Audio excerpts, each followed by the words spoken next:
Thrilled to be joined today at the follow-on by Fox cricket expert Adam Gilchrist, who played 96 tests, 287 one-day internationals. He took 406 dismissals, averaged 47.6 with the bat in test cricket, 35.8 in ODIs. I think the first player to hit 100 sixes in test cricket. Thanks so much for your time, Adam. It's a pleasure having you with us. Pleasure, mate. Good to catch up. We thought you'd run briefly through your career as a cricketer, but also then as a broadcaster, and then touch on some of the hot topics in cricket today. But I might throw you back to when you were a boy in the Riverina and then up to Lismore. The way you approached cricket as a teenager and a junior growing up, would the way cricket is played these days have changed your approach to your batting and your keeping? Oh, I don't think so, actually. I think I guess I was known as a pretty attacking player. And I think certainly as a general statement, you look across test cricket, scoring rates are up, now compared to maybe what they were in our era, and certainly in that sort of generations and eras before us. I think our era under Steve Waugh's leadership, looked to increase scoring rates and, the amount of runs that were scored each day. But definitely in white ball cricket, we've seen bigger scores scored more often. And then T20 has allowed players to have that freedom and creativity in their stroke play. So growing up, my father had a huge influence on my cricket.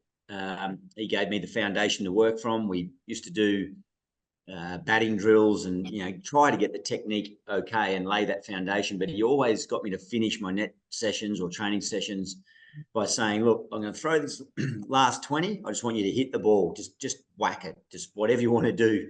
Try and get that sort of really joyous feeling of going for a big hit and feel it come out of the middle of the bat. And that's what cricket is all about at that age. And I think if you can try and replicate that even at the elite level and remind yourself of why you're playing, you allow your natural game to come through. So for me, it was an attacking approach anyway. So I don't know. Maybe I would have tried to learn a few of these trick shots. Well, they're not trick shots nowadays, are they? The ramps and the reverse sweeps. We probably didn't have that come into our game as much as what it is now. So maybe learn a few of those strokes. It's I think Tony Nadal, the famous champion tennis player, he always said, don't worry about the lines, except when you're growing up. You hit the ball as hard as you can, and we'll worry about what comes after it. You just develop your strokes and go for it. So it sounds very much like that sort of approach. Yeah. Your favourite memory as a player, is it being part of those World Cup squads, or is it, perhaps that famous innings in Hobart where you and Justin Langer put in a massive partnership against Pakistan back in I think 1999, and Pakistan, I think, had beaten Australia in Hobart a few years earlier. Is that one that was memorable? Very memorable. To come so quickly on the back of my test debut, which obviously is one of the great memories that I'll always cherish. But yeah, it's probably more, the team winning that game. It was obviously nice to confirm your spot in the team by scoring 100. You get to a level, you want to achieve something, but then when you get there, you want to consolidate and start to contribute to team wins. But you mentioned the World Cup. So I think for that group of players, or a generation of players to win 3 World Cups in a row, I think that's an achievement that's going to take some beating. It really is. So to be part of that unique group of, diverse cross-section of players and personalities, to bring it all together 3 times in a row on the biggest stage across 3 different nations where you play those World Cups. So that's probably one of the great memories that sticks out. And also in Test cricket, winning 16 Test matches in a row on 2 occasions. Again, I think that's going to take some beating. There's not the volume of Test cricket played these days, perhaps to my era. So it might be a while before we see any nation win 16 in a row. We talk about the changing landscape in Test cricket, and we're talking to you from the MCG. We saw David Warner plays last innings as a Test batsman at the MCG today. The Australian Cricketers Association Chief Executive Todd Greenberg said, someone like David, in the future in short form cricket, there might be periods where he will go and play domestic leagues instead of playing for Australia in some of the options. Where do you think it sits for Australian cricketers going forward? We've seen it in other, I suppose, countries. Do you think this landscape is changing that rapidly and that significantly? I don't think we're yet seeing players cut careers short or stifle a career, the more traditional career, if you like, to go away and just play in those leagues. And I think another reality that a lot of people forget in talking about the fear of domestic and international cricket being compromised by all these leagues that have turned up. The IPL auction was recently on.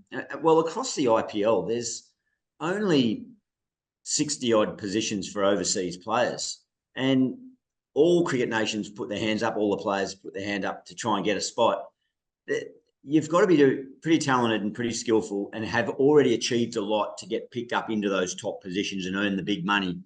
So to get there, you need the foundation of your domestic game. You need to be able to go onto the international stage.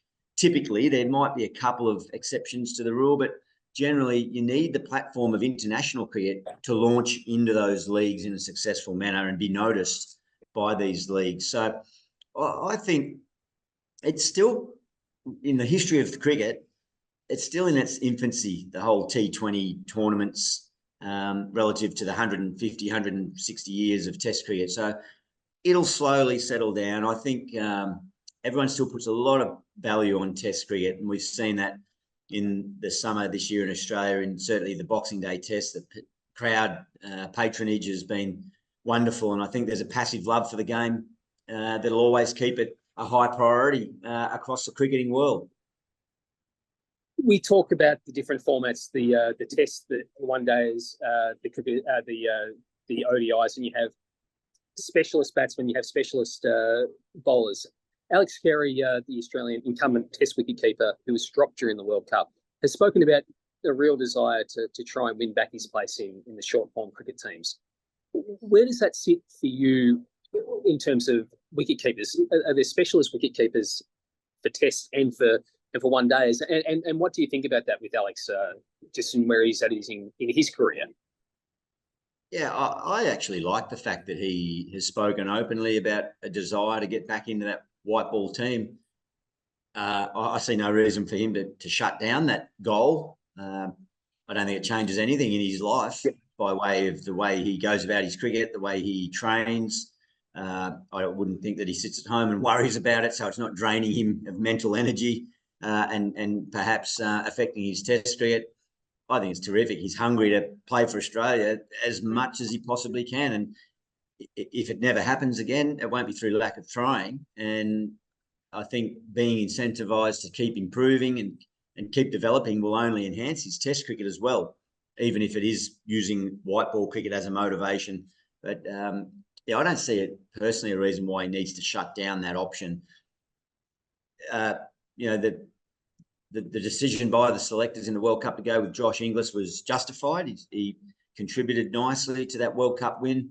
I think Alex Carey would have done a very serviceable job there as well. But credit to the selectors, they had something in mind and they went with it, and they've got a World Cup to show for it. But that shouldn't put Alex Carey off. I think he's a good all-round cricketer, and I'd say the main thing is his work ethic is unrelenting, and he'll just do that whether he's playing one-day cricket or not. But I think keep the dream alive, and that inspires him.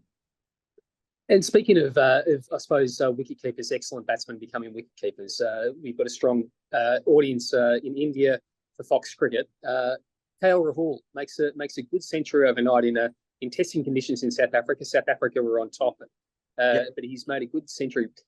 Going from being an outstanding batsman to trying to keep in the three forms, how tricky is that? And how do you assess him from what you've seen in his sort of career so far? Oh, he's a wonderful cricketer. He's such a calm personality, a calm cricketer. I love watching him play. And he's versatile. He's shown that he can have an impact in Test cricket with the bat, 50-over cricket and T20 cricket. He's dominated years in the IPL and also internationally. He's played some wonderful knocks in the shortest version of the game. Throwing his ability to wicket keep is a fantastic package to have in a cricket team.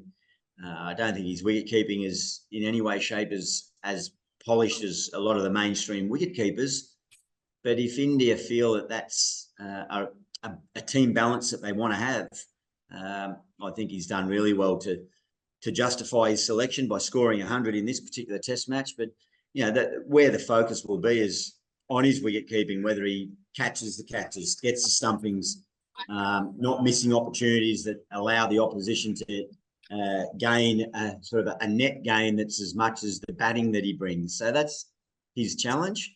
There's been some wonderfully skillful, talented players over the years. You think of AB de Villiers, who had to try and marry it up for a while.